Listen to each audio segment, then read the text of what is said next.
Yes, again today the accused number 2 was produced before the honorable court, and today also आज accused number 2 ला कोर्टामध्ये produce करण्यात आलं होतं, जे सन्माननीय JMFC कोर्टापुढं, व त्याची फर्दर कस्टडी 7 दिवसाची मागण्यात आली होती.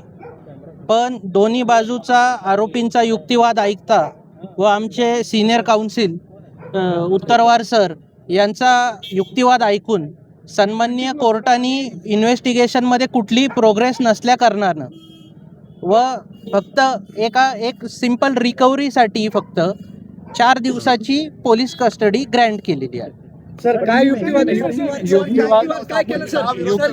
काय केलं आपण? आमचा युक्तिवाद एवढाच होता की 7 दिवसाची पोलीस कस्टडी दिली गेली असताना ज्या ज्या रिकव्हरीज करायच्या होत्या त्या सगळ्या पूर्ण झाल्या पाहिजे होत्या.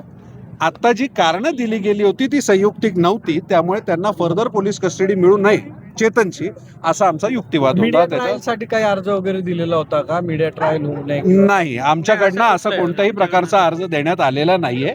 आता अत्यंत प्रिलिमिनरी स्टेजमध्ये इन्व्हेस्टिगेशन आहे. मीडियाला काय कळवायचं नाही कळवायचं हा सर्वस्वी पोलिसांचा भाग है. त्यात वी आर नॉट सर. आज जब चेतन को यहाँ प्रोड्यूस किया गया था उस वक्त हमें ये बताना था मेहरबान कोर्ट को कि जो रीजंस बताए गए थे एडिशनल पुलिस कस्टडी मांगने के वो पर्याप्त नहीं थे.